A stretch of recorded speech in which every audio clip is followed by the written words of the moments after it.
lumabas din ng katotohanan na lahat ng sinabi ni VP Sara ay 100% na pawang katotohanan lang. Sabi ko naman sa inyo, ilalabas at lalabas ang katotohanan. Maraming nanghusga kay VP Sara na kesyo black propaganda lamang nila ito or gawa-gawang kwento or ginagawang diversional tactic. Pero ito, lumabas din ang katotohanan at ngayon na sinagot kayo ni VP Sara, lagot kayo sa taong bayan. Ngayon po mga banateros, mga kabiyaya, isang mabiyayang araw po sa ating lahat at welcome back to my YouTube channel, Jay Guevara TV nga po pala, isa sa mga banateros brothers. At eto, pag-usapan natin sila. Ang landi. Eto no, grabe no. Grabe talaga. VP Sara, sumagot na. Oo, eto VP Sara, sinagot na si Tutut. Oo, Castro nangarap maging senador. Oo, pero marami tayong papanoorin yan kasi nga ay nung nakaraan po, alam naman natin na nag-viral tong issue na to, no? Talagang pumutok to at talagang nagulantang ang mga buhaya dahil dito sa sinabi ni VP Sara. So ngayon, noon ay maraming nang babatikos, hindi naman totaling marami, may mga iilan. May mga iilan, lalong-lalo na yung mga tanso dugyot vlogger na binabanatan nila si VP Sara dahil daw ito si VP Sara ay gumagawa lamang ng pawang kwento-kwento or isa daw may tuturing na diversional tactic para mapagtakpan yung issue na kinakaharap ng Office of the Vice President. So ngayon, sumagot na. Sumagot na si VP Sara at ito, sinupalpal niya na naman ulit ang lahat.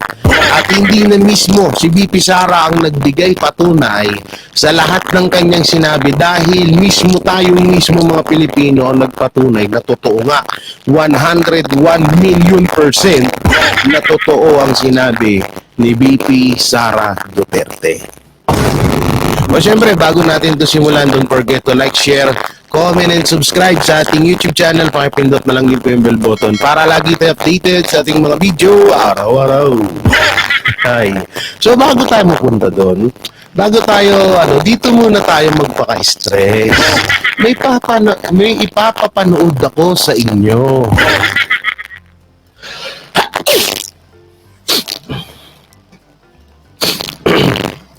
May ipapanood ako sa inyo. Eto nga. Alam nyo, nung ano bang taon yun?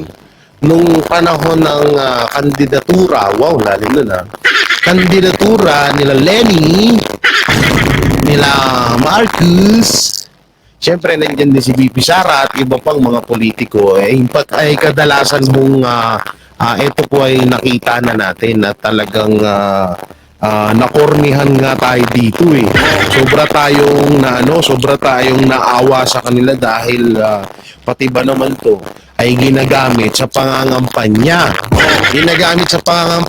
para iboto sila. Nakunteting na lumang-luma na itong ganitong taktika. Bakit hanggang ngayon ginagawa niyo pa rin? Alam nyo, tatawa kayo dito. Ito na. Hindi magalit sa akin, kagalit agad kayo. Ito na, yan Yan wow. Alat na yan. Tingnan nyo may ito. Ito po ang gawain, no? Ang gawain ng mga pinklawan. Pinklawan at dilawan na ginagamit ang simbahan para lang sa kanilang kapakanan. Grabe. Ang lupit talaga. Alam niyo, nakita natin itong mga ganitong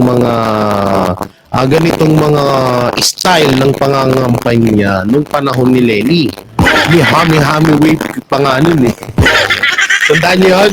Yung gumaganon-ganon si Maring Lenny, gumaganon, nabalita pa yun, So ngayon, ginagawa ni Dilema. Alak lang, giyahit tayo na 10 kalabaw ka, Dilema, tingnan nyo ba naman, dito sa baba, swipe ko na, ibababa ko na ba? Ito baka magulat. Ito, ayan, iyan. Manalangin tayo.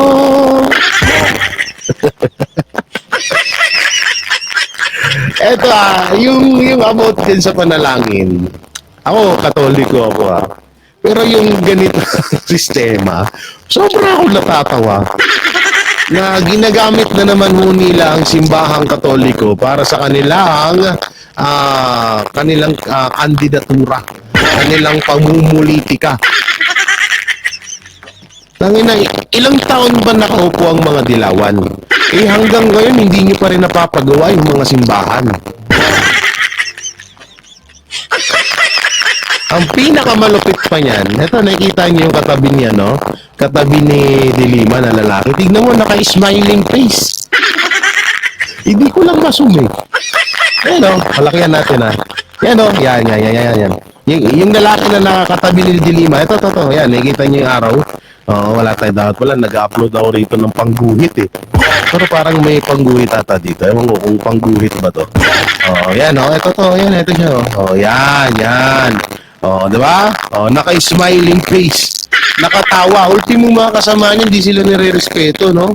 Munta nga lang, di ba? Lakihan ko pa, yan, ang kulit no? Talagang paulit-ulit ang nilang ginagawa yan. Tapos minimidya. Itong pari naman to na hinahayaan niya lang na gamitin din naman siya. Ang lupit mo din Anak ng tete, hindi ka naging pare para sa mga politiko, naging pare ka para magbigay ka ng leksyon ng utos ng ating Panginoon Diyos, hindi yung ganyan. Utos ng mga politiko. Masama pa ito, wala pa kayo sa simbahan. Ito hindi yung masama yung pagdarasal. Walang masama doon, wala ko sinasabi kasi may mga viewers tayo dyan masyadong religyoso. Pero dito wala naman ako walang masama ho dito sa pagdarasal. Ang masama ho dito ginamit yung pagdarasal sa ganitong gawain. Hindi, ito yung pinakapangit para sa akin bakit nung panahon ng walang kandidatura, ba't hindi sila nagaganito?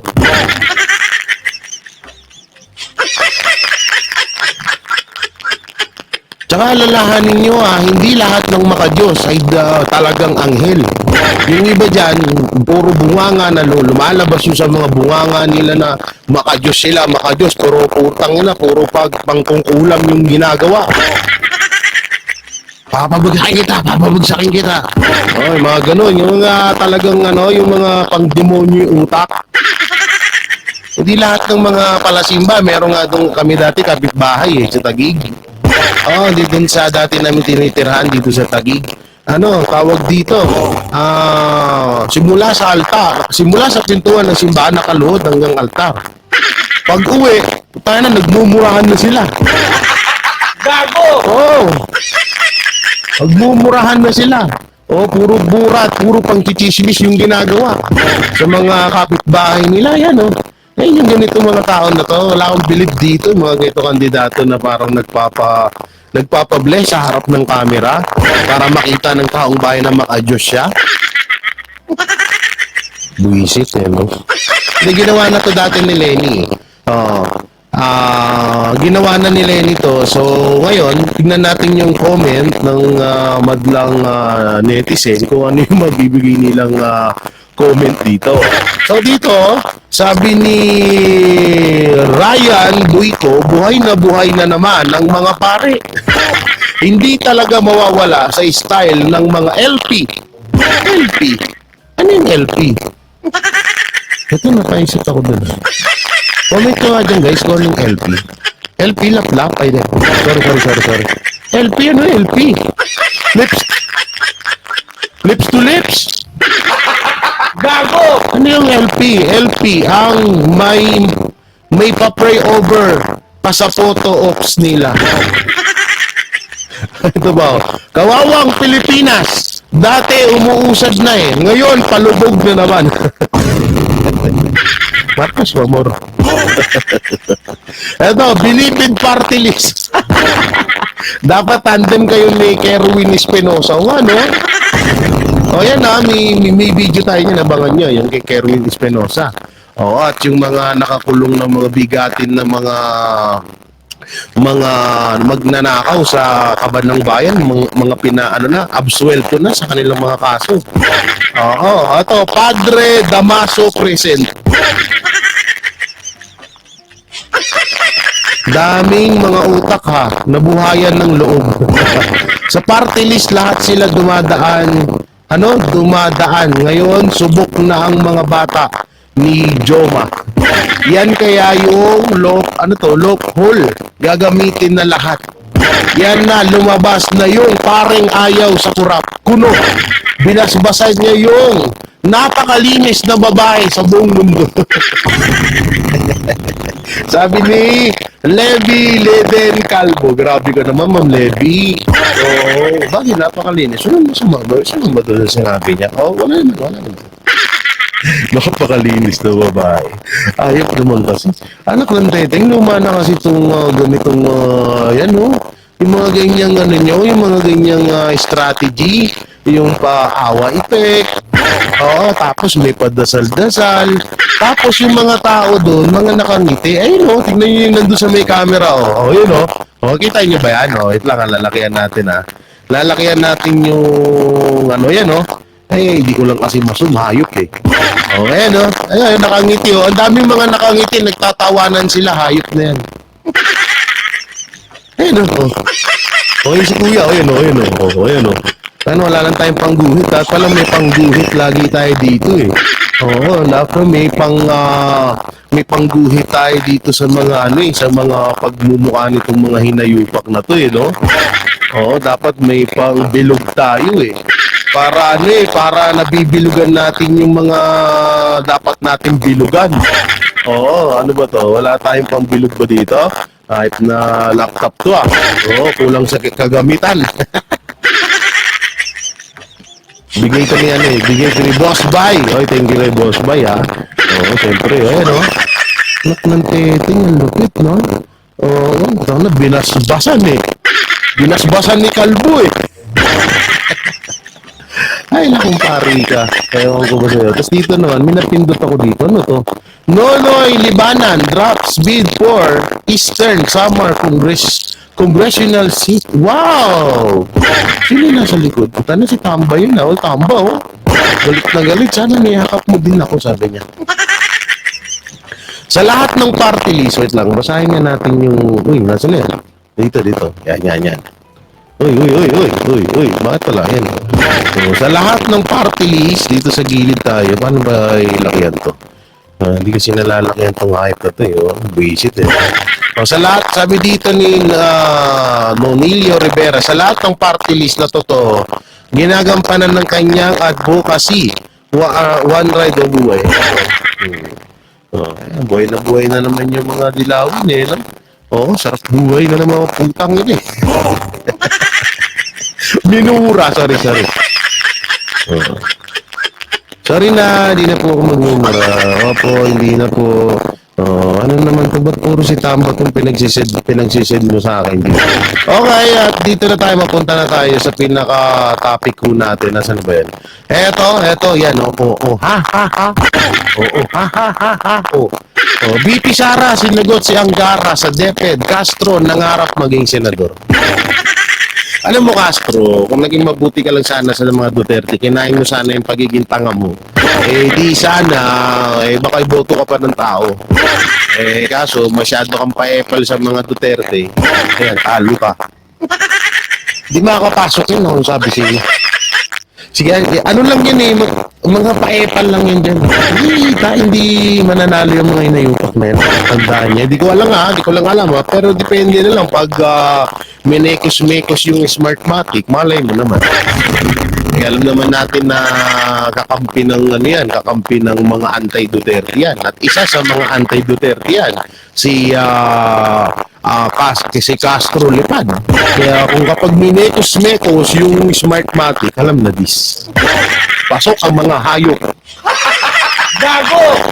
Ito, panoorin natin to. BP Sara, sinagot si Angara. Game. Kasi kahapon, anong isang araw, may upload mo tayo na kung saan ay talagang lumabas na sa bunganga ni Angara na talagang pagpapatotoo na ang may hawak ng budget ng Pilipinas ay si Romualdez at si Saldico. na talagang sinabihan pa nga na ito ay hindi walang katotohanan daw ang mga sinabi ni VP Sara, pero lumabas na mismo sa bunganga ng bagong DepEd Secretary na si Angara at kaharap pa si Marcos, kaharap pa si Lisa, kaharap pa si Martin, the future Prime Minister Martin Romualdez. So eto yun, panoorin natin.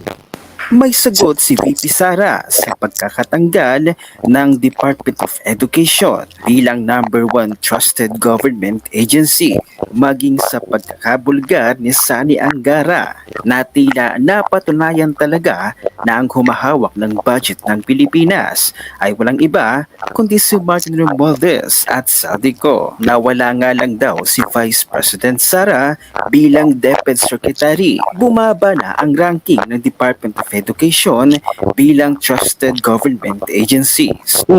Bakit sabi ni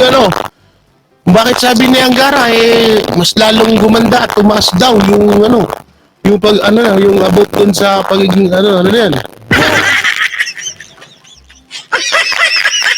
Hindi ba sinabi niya sa speech niya yun, yung pinanood natin video, na mas nag-improve, mas pinahusay, mas pinaganda ang DepEd ngayon? Bakit nung ganito? So, ibig sabihin, hindi totoo to. Approval and trust rating of the top 10 government agencies. Top 1. Pang ano lang to, pang ilan lang to. Pang 7 na lang. Naku po. Sige, tuloy. Nawala ka lang, nawala na rin sa #1 ng DepEd. So dati, #1 ng DepEd. So ngayon, buwaba na yung number 7 na. Ako po.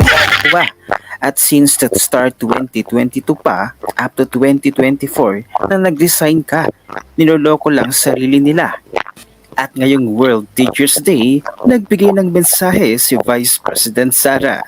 Mga kababayan, ladies and gentlemen, teachers, Assalamualaikum warahmatullahi wabarakatuh. Madayaw mayong adlaw kaninyong tanan. Magandang araw sa inyo lahat. On this World Teachers Day, we honor the dedication and hard work of all our educators.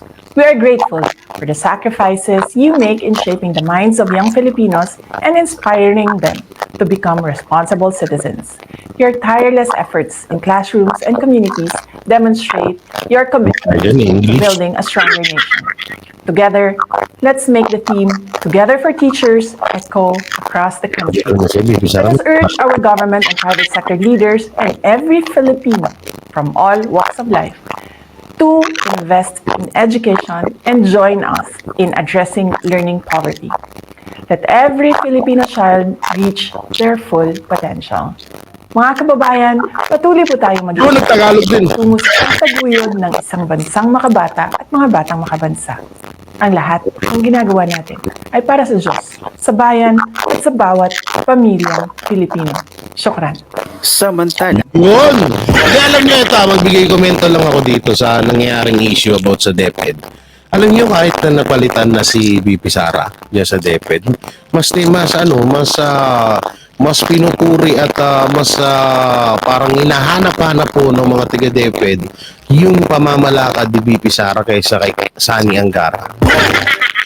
Although, bago pa lang naman si Sani Angara na hindi niya kayang tumbasan yung ginawa ni VP Sara, pero sana naman huwag magyabang.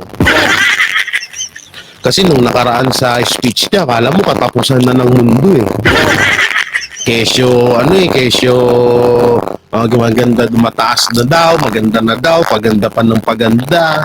Puro ko'y paganda, wala naman kami nakikita, mga hayop. Gago! Totoo naman Puro sila paganda, may ganito, may ganyan. Wala naman. Buisit Kagalit ako Kakagigil Puro yung ito niya, ni Marcos, puro si ganito, si ganyan, si Target. Yung target, tangin na. Hanggang ngayon, wala pa rin. Hindi, tsaka inaano ng taong bayan si VP Sara kaysa kay Angara. Mas ginagalang at mas hinahanap-hanap talaga ng mga taga-DepEd yung pamamalakad ni VP Sara. Kasi ngayon, pero ngayon, dahil jackpot ang DepEd ngayon, Alam niyo kung bakit? Ano na di ba? Sabi ni Wawi. Ganun din. No? Okay daw, di ba? Sabi ni Angara, pahingi daw ng budget o dagdagan daw yung budget nila. So sabi ni Wawi, ganun, di ba? Eto, no? Matapos si booking ni BP Sara, Angara nilaglag na rin si Martin at Saldi. Budget. Wait lang budget ng bayan kontrolado. Ito yung sinasabi ni BP Sara. Tapos dito, mapapanood natin dito kung gaano nila i-deny. Paano nila i-deny yung sinabi ni BP Sara na ngayon ay na-booking na. Okay. Matapos itanggi ang kanyang kinalaman sa di umano'y pagkontrol sa bilyones na pondo ng bayan, Congressman Zaldico at House Speaker Martin Romualdez inilaglag mismo ng Deputy Secretary na si Angara. Napatunayan ni Vice President Sara Duterte na hindi imbento ang kanyang mga testimonya na 2 tao lamang ang kumukontrol ng bilyones hanggang trilyones na pera ng buong Pilipinas at hindi lamang dokumento ang magpapatunay raw dito dahil kahit mismo ang kasalukuyang Deputy Secretary na si Senator Sonny Angara ay nadulas ng pasalamatan nito sina House Speaker Martin Romualdez at Elizalde Co. Sa ginanap na teachers... Ayun na nga yun ayun na nga yung masama dun no? Ngayon talaga, kaya nga sabi namin, lahat ng mga nangyayari, lahat ng ibinabato nilang issue sa mga Duterte, especially to BP Sara, hindi naman namin pinipilit na maniwala kayo, no? Lahat ng sinasabi ni BP Sara, katunyan yung about dyan sa hindi lang, usapang trillion po ito hindi lang billion, hindi lang milyon, no? Hindi lang milyon, hindi lang billion, kundi trillion. Ang usapan mo dito, budget ho ito ng buong Pilipinas na 2 tao lamang ang may hawak niyan. At ngayon, maraming bumatikos, hindi naman totaling marami kasi yung mga tanga-tangang supporters lang ni Marcos naniniwala at ang mga hindi naniwala doon, no?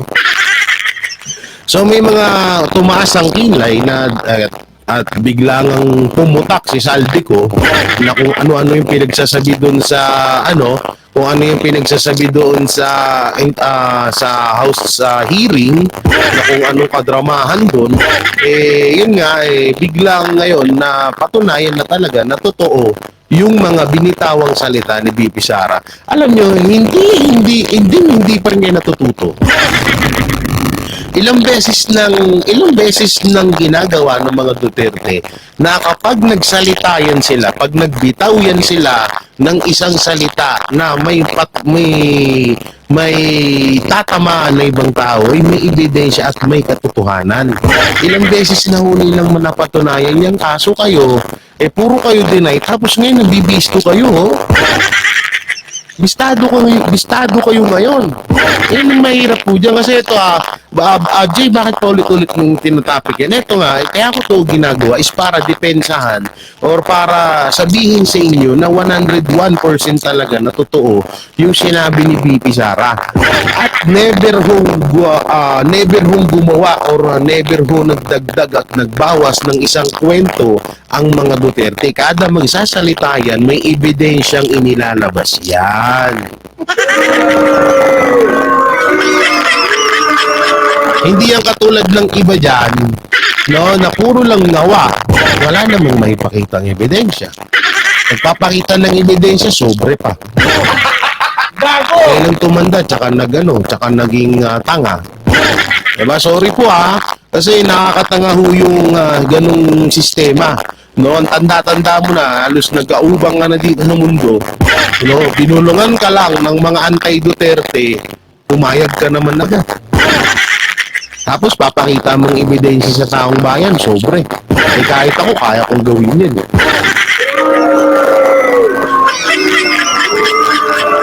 Yan ang hirap na paulit-ulit to natin. Pero okay na rin ito no? Okay na rin to na sila din mismo ang nanglalaglag sa sarili nila. Sila din mismo ang bumibisto ng mga baho nila. Sila din mismo yung nagpapakita sa taong bayan na talagang sila ay mga demonyo sa ating lipunan. Okay na rin yun, walang problema. Mas okay nga ang ginagawa niya. Hindi mo siya, may papanood ako sa inyo mamaya. Tignan niyo yung isa sa congressman. Deny ng deny. Kasi hindi nga nagsasalita yun eh. Yung congressman na bishop. Tapos nadulas dun sa hearing nila. Ang sabi, mas maganda siguro pauwiin na yun doon sa lugar nila, tapos kunin natin yung yaman yan. So, ibig sabihin, umiikot lang yung buong hearing dahil doon sa kayamanan ng tao.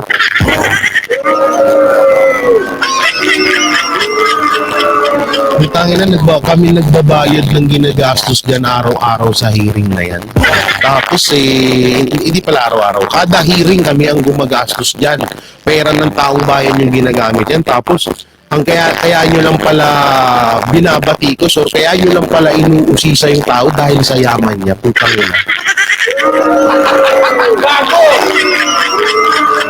Hindi, sorry kung nakakapagmura ako. Talagang kamura-mura naman kasi talaga eh. Biruin nyo ilang hearing na ho ang kaul. Mamaya kapanood ko sa inyo kung sino yung congressman na yan. Dati si Bishop. Yun yung may 18 million na kotse. Sana matandaan ko mamaya pagtapos nito, So, biruin mo, ilang beses na nag-hearing, yung pala, ang pinaka-punto lang, lang nila doon, ang pinaka-gusto lang nilang mangyari doon, ay makuha nila yung kayamanan ng nung tinutulig sa nila doon sa House of, sa hearing na yun.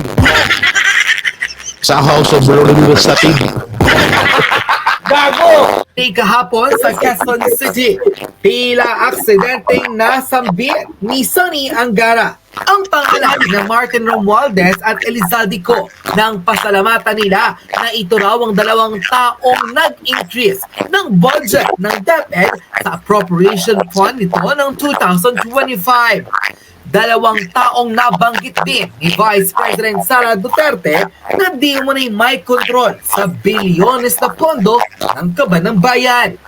Ito na raw marahil ang kumpirmasyon at naging ebidensyang lalabas laban kina Elizalde at House Speaker Martin Romualdez at pagpapatunay rin na hindi imbento ang sinabi noon ni VP Sara kung saan tahasa nitong pinangalanan ang dalawa na di umano'y kumokontrol sa bilyones na pondo ng taong bayan kaya't ganun na lamang raw siya pag-initan at ilan sa mga dahilan.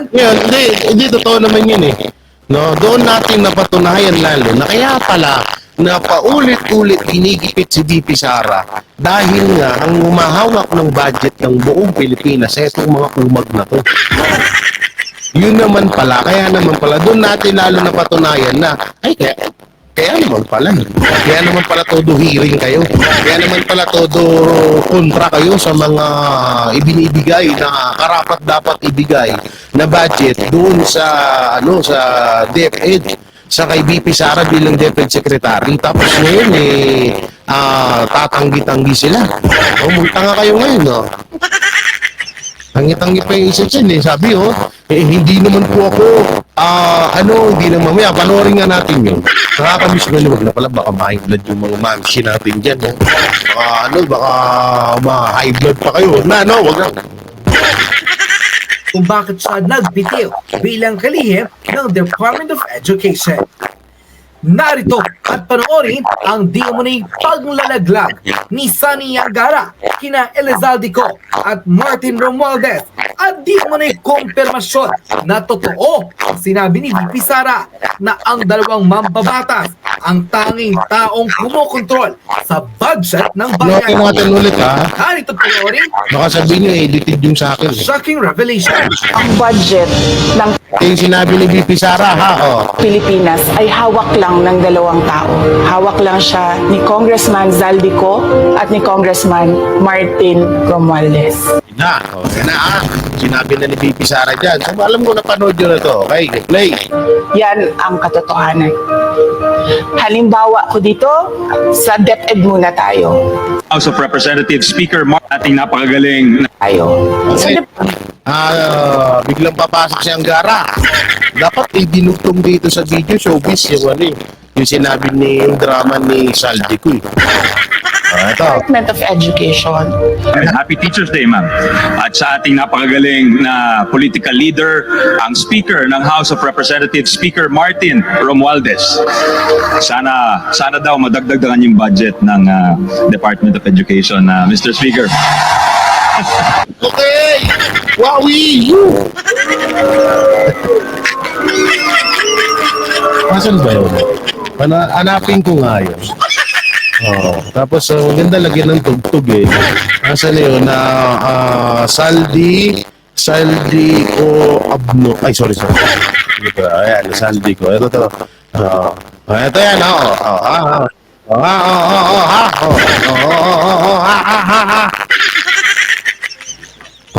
ito yung mga sinabi niya dati kay BP Sara. Na todo tanggi ngayon. Huli ka balbon. Ayan pakingge. Natin kahapon ang part 1 ng video message ni Vice President Sara Duterte kung saan nililihis na naman niya Inis daw na naman ni BP Sara ang issue. Okay. mga issue. Talaga pong tatak Duterte na yata ang pambubudol. Ay, hindi alam nyo ito yung script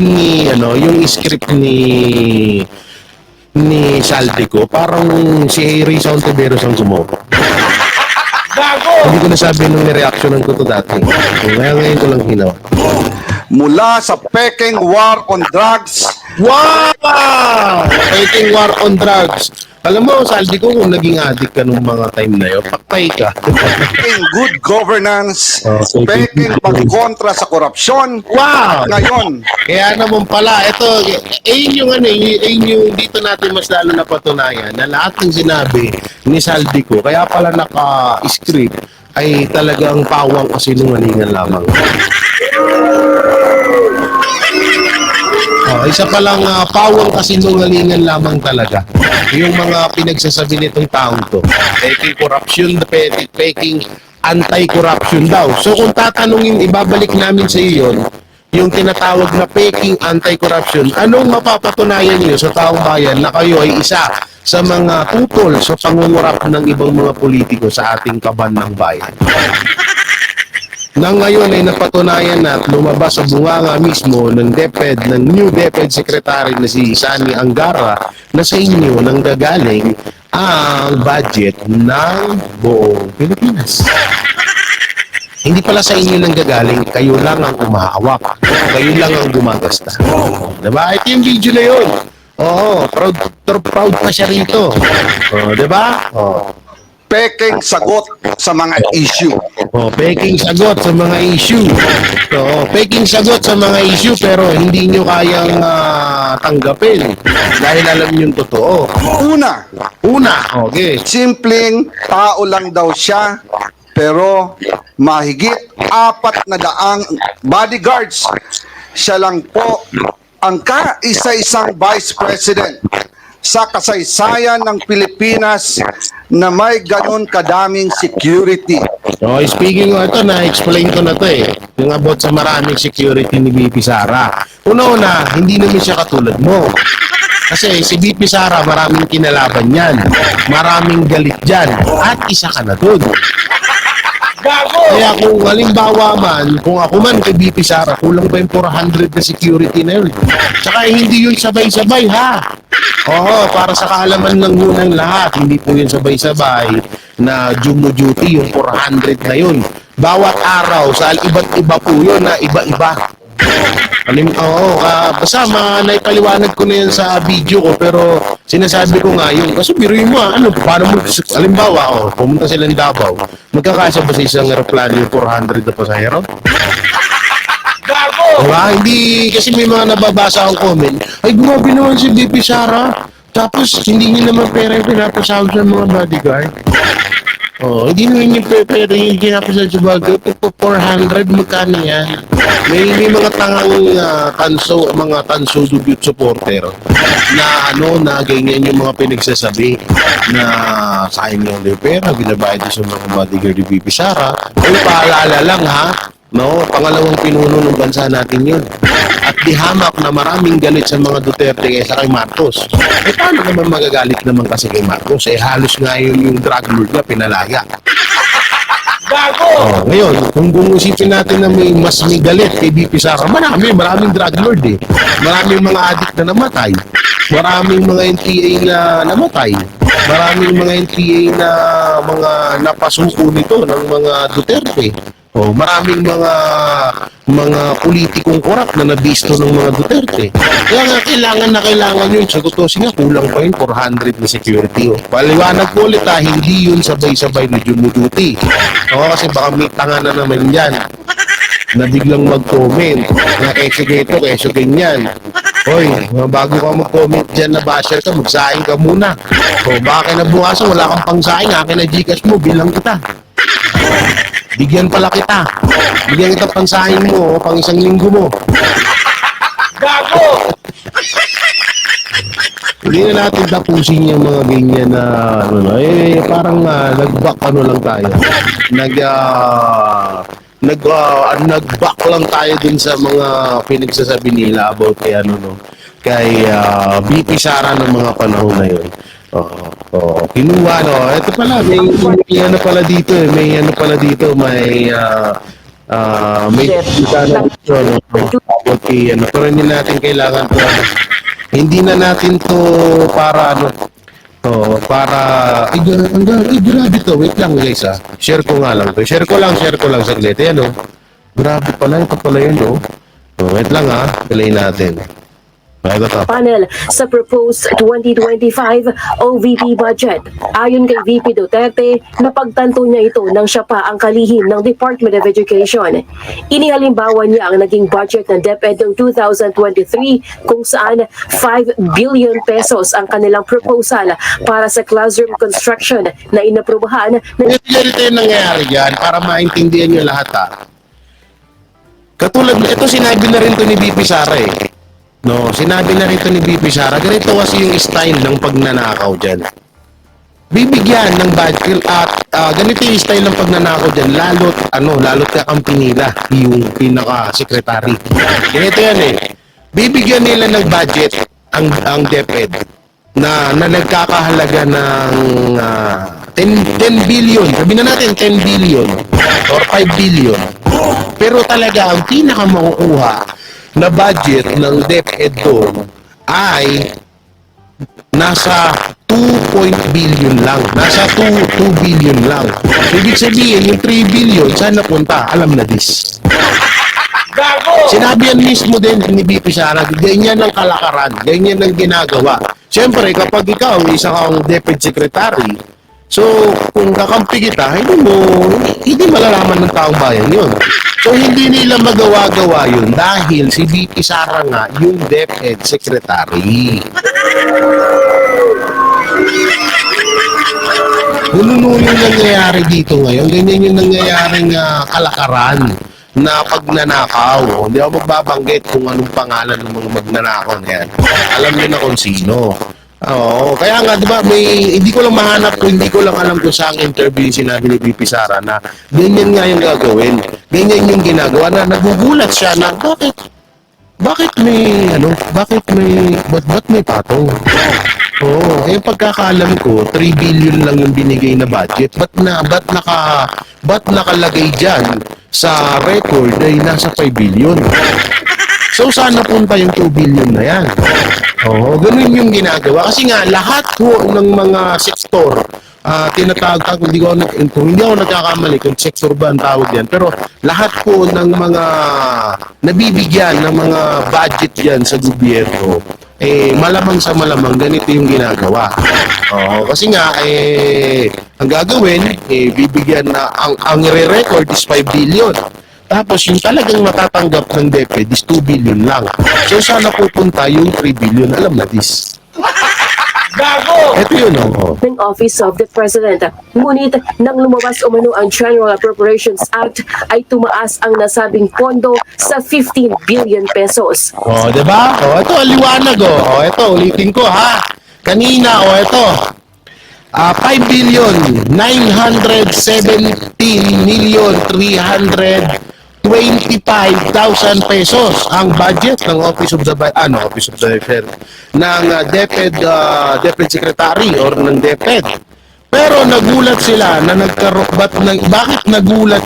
bakit nung nalaman ni Bibi Sara ay naging 15,604,126,000 pesos. Gago! Ay na kanina, 10,000 lang.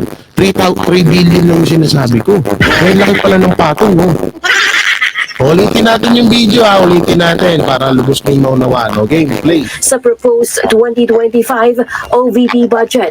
Ayon kay VP Duterte, napagtanto niya ito nang siya pa ang kalihim ng Department of Education. Inihalimbawa niya ang naging budget ng DepEd noong 2023 kung saan 5 billion pesos ang kanilang proposal para sa classroom construction. 5 billion lang ang kanilang proposal. Pero nagulat si BP Sara na naging ganito. Na inaprubahan ng Office of the President. Ngunit nang lumabas umano ang General Appropriations Act, Nung lumabas na yung general,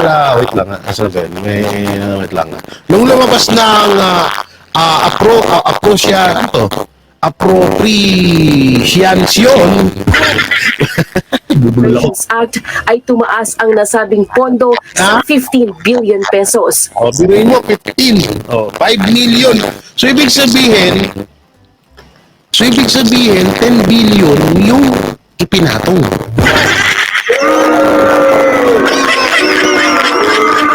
Ganon kalupit.